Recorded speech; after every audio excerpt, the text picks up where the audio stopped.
ভাস্কর্য থেকে স্বৈরাচারের পতন হয়েছে। তারা বছরের পর বছর ধরে শুধু ঢাকা বিশ্ববিদ্যালয়ের ক্যাম্পাস নয়, গোটা বাংলাদেশকে জিম্মি করে ফ্যাসিবাদী শাসন চালিয়েছে। সেই আন্দোলনের সকল শহীদদের প্রতি স্মরণ রেখে 90-এর গণঅভ্যুত্থানের সকল শহীদদের স্মরণ করে আমাদের এখান থেকে উল্টো দিকে শহীদ ডক্টর মিলন তার স্মৃতিস্তম্ভ রয়েছে, যাকে 27শে নভেম্বর 1990 সালে স্বৈরাচারী এরশাদ হত্যা করে আন্দোলন বন্ধ করার পায়তারা করেছিল। উল্টো তারই পতন হয়ে গেছে। এই ঢাকা বিশ্ববিদ্যালয়ে ৭১-এর গৌরবময় মুক্তিযুদ্ধ, ৭৫-এর গণঅভ্যুত্থান, ৫২-র ভাষা আন্দোলন, ৬৫-র শিক্ষা আন্দোলন সহ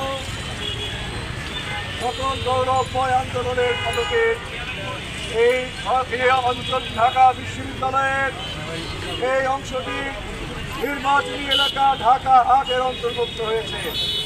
ঢাকা হাটে এখানকারই বাসিন্দা এফ.এম. ইসমাইল চৌধুরী, যিনি কর্মজীবনে অনেক অভিজ্ঞতা আছে এবং আন্দোলন সংগ্রামের অভিজ্ঞতা আছে, তাকে আমরা বাংলাদেশ জাসদের পক্ষ থেকে বহিত করেছি আগামী সংসদ নির্বাচনে আপনাদের রায় দেওয়ার জন্য।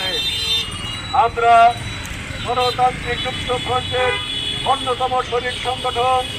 আমরা আমাদের নির্বাচনী ইশতেহারে আমাদের বিভিন্ন বিষয়ে আমরা পরিষ্কার বক্তব্য দিয়েছি।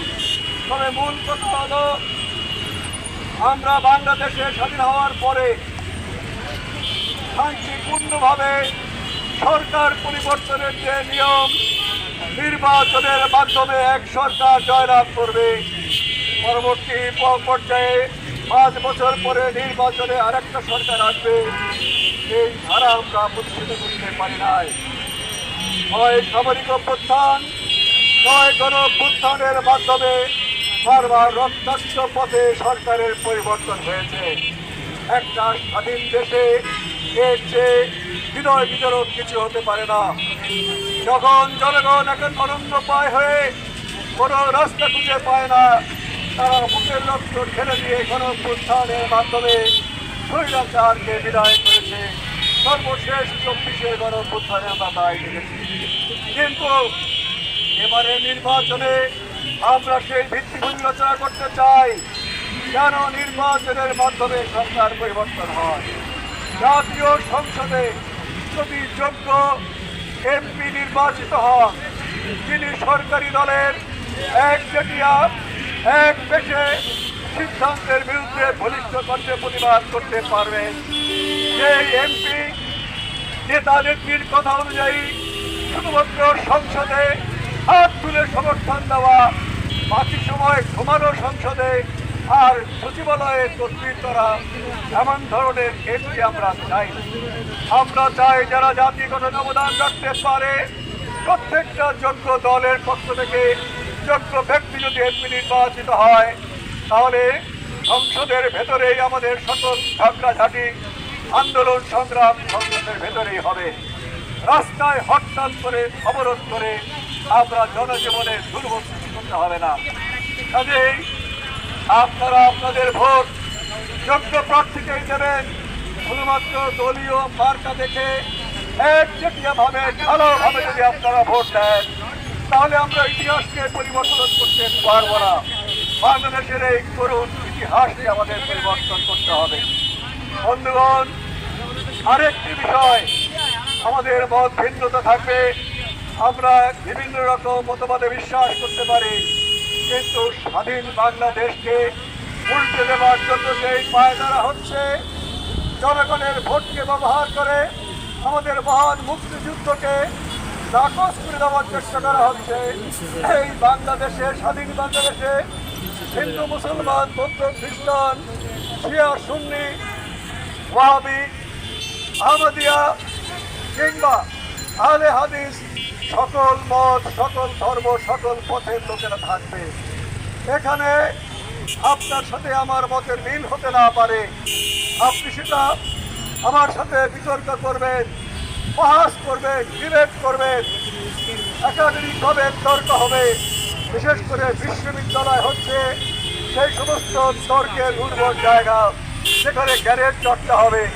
কিন্তু জোর করে আপনি বাজার ভেঙে দেবেন, একটা আমি বাজারের সমর্থক আমিও না, কিন্তু বাজারকে কেন্দ্র করে শান্তিপূর্ণভাবে তারা ধর্মচর্চা করে, কারো কোনো ক্ষতি না করে, আপনি যদি সমর্থন না করেন, আপনি বাজারের সামনে দাঁড়িয়ে প্রতিবাদ করেন, তারা যদি ধর্ম নিয়ে কোনো ভুল ব্যাখ্যা দেয় তার প্রতিবাদ করুন, ধর্ম মতে সেই বিধান পালন করুন। কিন্তু আপনি বাজার পুড়িয়ে দিবেন, কবর থেকে লাশ তুলে আগুনে পুড়িয়ে দেবেন, এটা কোনো সভ্য এবং ধার্মিক সমাজের লক্ষণ হতে পারে না। আমরা আমাদের দেশে যারা মুসলমান ধর্মের বাইরে অন্যান্য ধর্মে আছে, তাদেরকে যদি আমরা আমাদের সমান নাগরিক মনে না করি, তাহলে আমাদের বাংলাদেশ পৃথিবীর একমাত্র দেশ নয়। যদি অন্যান্য দেশে মুসলমানদের উপরে এরকম অত্যাচার করে, আমরা নিশ্চয়ই স্বস্তি বোধ করবো না, আমাদের কোনো ভালো লাগবে না। যদি আমাদের বাংলাদেশে আমরা বৌদ্ধদেরকে অত্যাচার করি, তাদের ধর্মের কারণে তার জমি দখল করি, সেই সমস্ত দেশে বৌদ্ধরা মেজরিটি, বৌদ্ধরা সংখ্যায় বেশি, তারা যদি মুসলমানদের জমি দখল করে, তাদের ধর্ম পালন করতে বাধা দেয়, আমরা নিশ্চয়ই সেটা মেনে নিতে পারি না।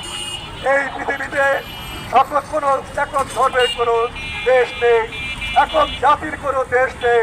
সমস্ত দেশে ভিন্ন ভিন্ন জাতি, ভিন্ন ভিন্ন ধর্ম এবং একই ধর্মের ভিতরে ভিন্ন ভিন্ন মতাদর্শের লোক আছে।